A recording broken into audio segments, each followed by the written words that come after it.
আমি মনে করি যে সকল ধরনের আলোচনা ক্ষেত্র এবং কেন্দ্রবিন্দু হচ্ছে সংসদীয় গণতন্ত্রে মহান জাতীয় সংসদ, এবং এই মহান জাতীয় সংসদে জনগণের যে বিষয়গুলো, জাতীয় গুরুত্বপূর্ণ যে বিষয়গুলো, সেগুলো যাতে আলোচিত হতে পারে সেই ধরনের ক্ষেত্র তৈরি করা, এবং সেই লক্ষ্য নিয়েই আমি আমার দায়িত্ব পালন করছি।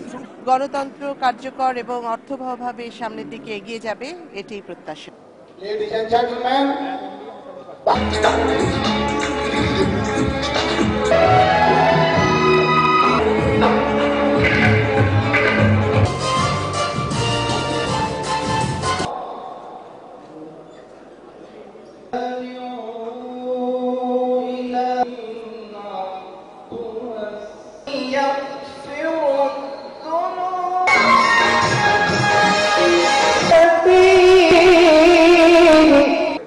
and a milestone event managed on the left very much for being amongst us.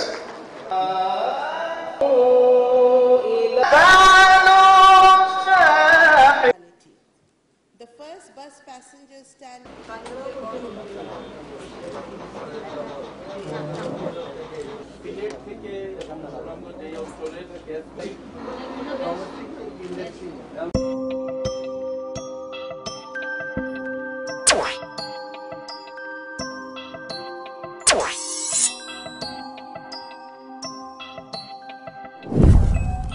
ctgnews.com